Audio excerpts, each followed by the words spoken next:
Saya Muhammad Farhan Juliansyah. Hakikat konflik menurut Michelle Setiawan dan Rahmi yaitu konflik atau pertentangan pada kondisi tertentu mampu mengidentifikasikan proses pengelolaan lingkungan dan sumber daya yang tidak berjalan secara efektif.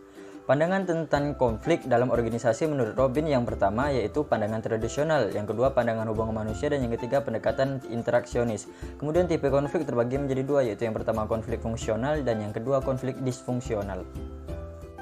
Saya Elvira Rosa Faradila. Pengertian konflik. Konflik organisasi adalah ketidaksesuaian antara dua orang anggota organisasi atau lebih. Ciri-ciri konflik yang pertama, terdapat perbedaan pendapat, terdapat perselisihan, terdapat pertentangan norma, adanya sikap dan perilaku saling meniadakan, adanya perdebatan. Kemudian proses terjadinya konflik pada peristiwa sehari-hari, yaitu individu merasa tidak puas terhadap lingkungan kerja, adanya tantangan dan timbulnya pertentangan. Saya Desina Murwa dari kelompok 4 akan menjelaskan tentang sumber-sumber konflik. Yang pertama, karakteristik individu, perbedaan individu dalam hal nilai-nilai, sikap, keyakinan. Yang kedua, situasi kerja, saling ketergantungan untuk menjalin kerjasama. Yang ketiga, struktur organisasi. Lalu bentuk-bentuk konflik itu terbagi menjadi beberapa. Yang pertama dalam diri individu, yang kedua antar kelompok, yang ketiga antar individu dalam organisasi dan antar organisasi. Lalu pengertian manajemen konflik adalah cara yang dilakukan oleh pimpinan pada saat menanggapi konflik. Nama saya Aznul Farid. Tujuan manajemen konflik untuk mencapai kinerja yang optimal dengan cara memelihara konflik tetap fungsional dan meminimalkan akibat konflik yang merugikan. Kegiatan manajemen konflik menstimulasi konflik, mengurangi atau menekan konflik, dan menyelesaikan konflik.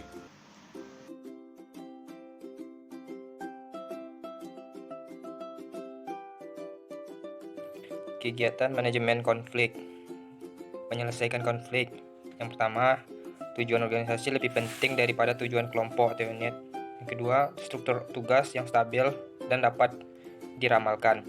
Yang ketiga, meningkatkan dan mengembangkan komunikasi antar anggota pada unit berbeda. Yang keempat, menghindari situasi menang atau kalah yang dapat mengorbankan pihak lain. Dampak konflik ada yang positif dan ada juga yang negatif. Saya Mutia Kartika dari kelompok 4. Dampak konflik negatif. Yang pertama, menimbulkan perasaan tidak enak sehingga menghambat komunikasi. Yang kedua, dapat membawa organisasi ke arah disintegrasi. Yang ketiga, menyebabkan ketegangan antara anggota kelompok atau individu. Yang keempat, menghalangi kerjasama antara individu dengan gangguan komunikasi. Dan yang terakhir, memindahkan perhatian anggota organisasi dengan tujuan organisasi. Pendekatan untuk mengelola konflik terdapat 9 pendekatan. Yang pertama, problem solving. Yang kedua, superordinate goals. Yang ketiga, expansions of research. Yang keempat, avoidance. Nama saya Santi Anggraini. Pendekatan untuk mengelola konflik selanjutnya yang kelima adalah smoothing. Keenam, compromise.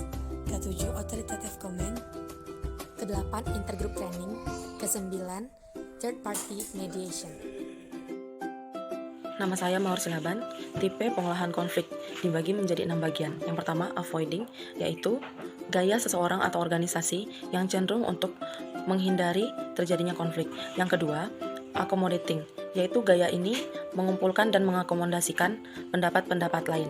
Yang ketiga, compromising, yaitu merupakan gaya menyelesaikan konflik dengan cara melakukan negosiasi. Yang keempat, competing, yaitu pihak yang berkonflik saling bersaing untuk memenangkan konflik.